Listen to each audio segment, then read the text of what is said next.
ఓం నమో భగవతే శ్రీ రమణాయ. చాలా సంతోషం నాయన.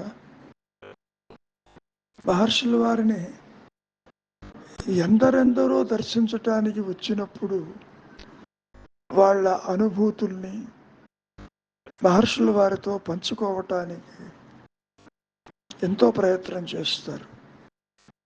మిమ్మల్ని అక్కడ చూశామని, ఇక్కడ చూశామని, శిశువుగా చూశామని, స్థూల కాయంగా చూశామని ఎన్నో రకాలుగా చెప్పుకుంటూ ఉంటారు.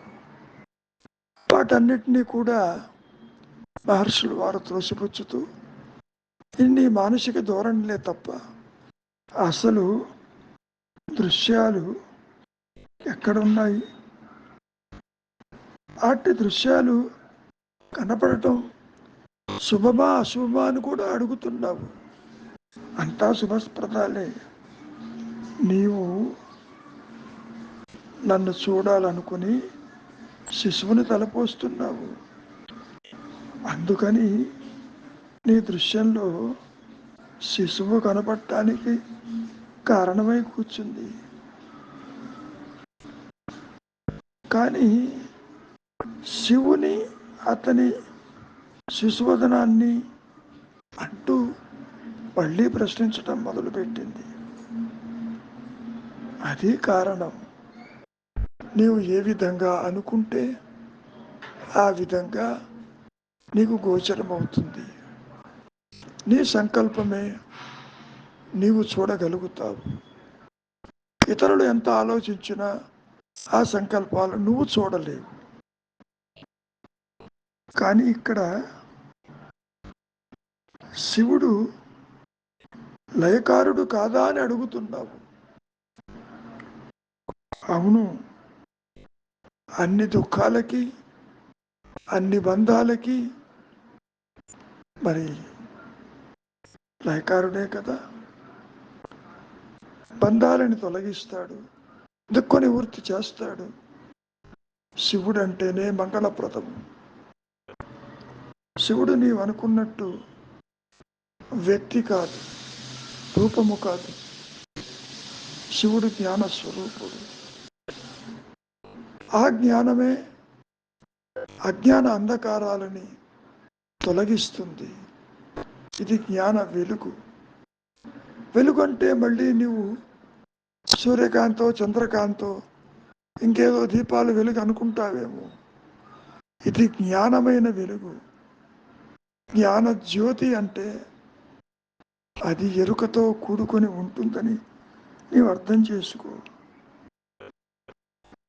ఇట్లా సంభాషణలు వారిని దర్శించడానికి వచ్చిన వాళ్ళు అడుగుతూ ఉంటారు, వారు చెబుతూ ఉంటారు.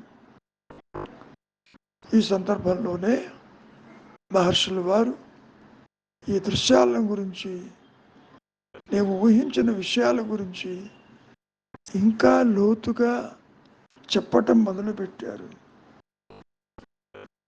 నీవు కాసేపట్లో నిద్రపోతావు, నిద్రిస్తావు. నిద్రపోతావా లేదా? ప్రతి ఒక్కరూ నిద్రపోతారు కదా. తెల్లవారి లేవగానే నీ అనుభూతి ఏమిటి? నేను హాయిగా చక్కగా నిద్రపోయాను అని అంటావా లేదా? నిజమే, నేను అలాగే అంటాను. నిద్రలో ఉన్నది ఎందుకో తెలుసా నీకు సుఖప్రదంగా ఉన్నది? అది నీ సహజ స్వభావం కాబట్టి, అది ఆత్మస్థితి కాబట్టి. పరిధులు లేక, అవధులు లేక నీ సహజత్వము నిద్రాస్థితిలో నిలిచి ఉంది కాబట్టి ఆ స్థితి నీకు తెలియకపోయినా, అనుభవానికి ఎక్కడ రాకపోయినా, భౌతికమైన ప్రపంచము దేహాదులు అక్కడ ప్రకాశించటం లేదు కాబట్టి నీవు ఇక్కడ విషయం చెప్పలేవు, అక్కడ విషయము చెప్పలేవు. కానీ హాయిగా నిద్రించాలని చెప్పటానికి అవకాశం ఉంది. ఎందుకని? ఇక్కడున్న పరిధులు, లిమిటేషన్స్ నీకు ఆ నిద్రలో లేవు కదా. నిద్రలో నీవు అనంతుడివి, పరిమితం అన్న ప్రసక్తే తల ఎత్తదు. ఈ విషయం ఎందుకు చెబుతున్నారు? నిజానికి నిద్రలో ఉన్నది నీ సహజత్వం అని చెప్పటానికి. మరి జాగ్రత్తలో ఉన్నదో పరిమితమైన దేహాత్మ వృత్తి. నేనంటే స్త్రీని, నేనంటే గృహిణిని, నేనంటే వ్యక్తిని, నాకు బాధ్యతలున్నాయి, బరువులున్నాయి, చేయవలసిన కార్యక్రమాలున్నాయి అని నీవు అనుకుంటున్నావుగా. కాబట్టి నీ సహజత్వం ఏదైతే నిద్రాస్థితిలో ఉన్నదో అది ఇప్పుడు కూడా సాగుతూనే ఉన్నది. మరి అయితే ఇప్పుడు ఉన్నది నీ నైజం కాదు. అంటే నిద్ర నుంచి నీవు బయటికి వచ్చావు. ఆ నిద్రాస్థితి వలన అలవరుచుకో. నిద్రలో ఏముందో చూడు, ఆ స్థితిలో నిలిచి ఉండు. అదే శివస్వరూపము, అదే మంగళప్రదము, అదే ఆనంద స్వరూపము, అదే అనంతమైనటువంటి ఏ బ్లిస్ఫుల్ స్టేట్. పరిధులు లేక, అవధులు లేక ప్రకాశిస్తున్నటువంటి ఏకైక సత్యస్థితే నిద్రలో ఉన్న నీ సహజత్వం అంటూ చెప్పుకొచ్చారు. ఒక విషయాన్ని బాగా గుర్తుపెట్టుకోండి. నీకు అసలు రూపం ఉన్నదా?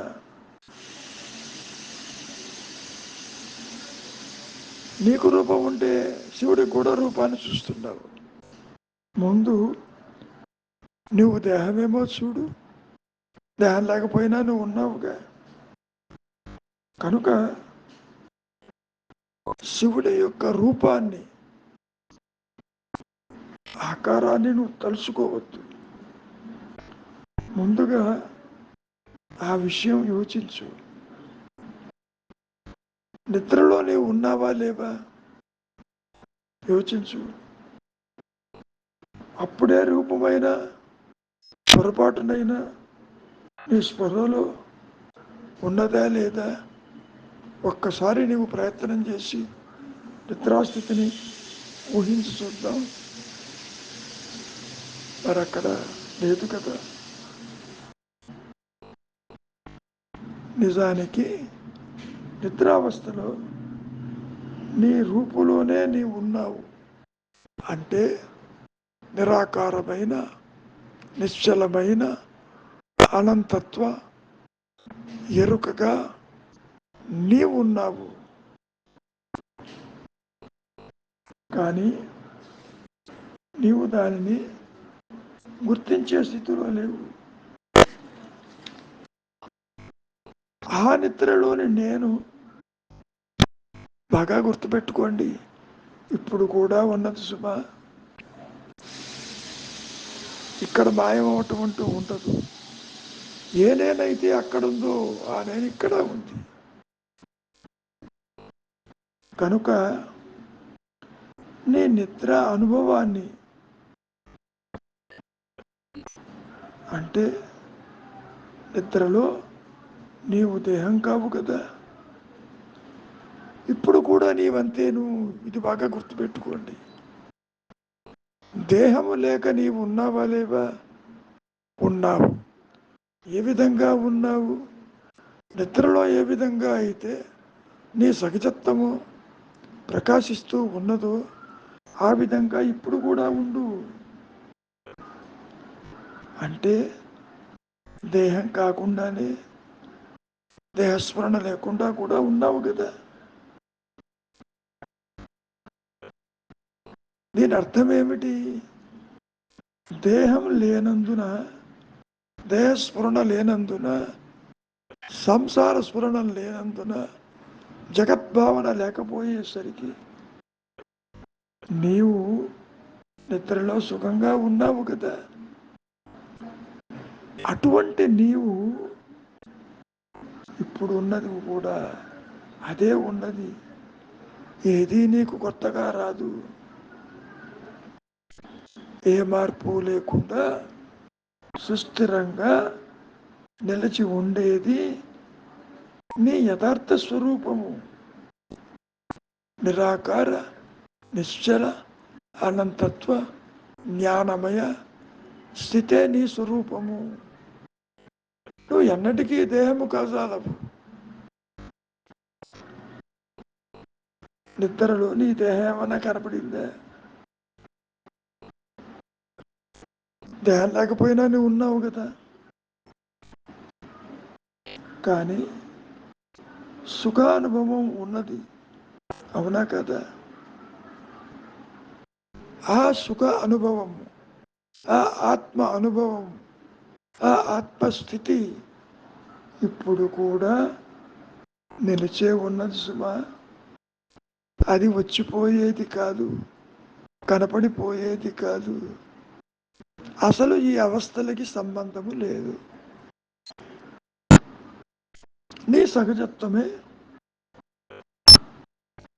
ఇప్పుడు, అప్పుడు, ఎప్పుడు కూడా ఒకే రీతిలో ప్రకాశిస్తూ ఉన్నది.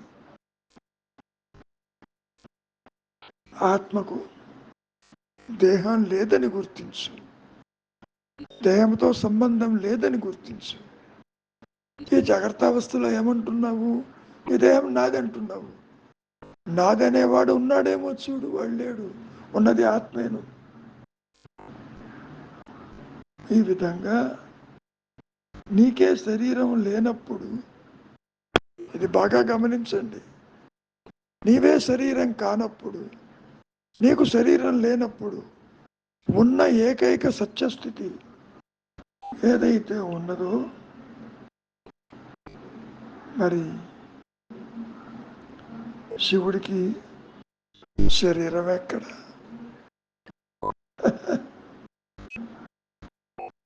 నీకు దేహం ఉంటే శివునికి దేహం ఉంటుంది.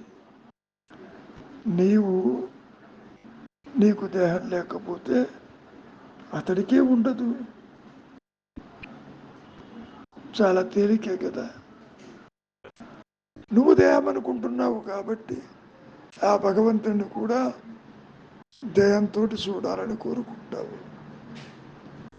అది కూడా అన్యంగా. ఇక్కడ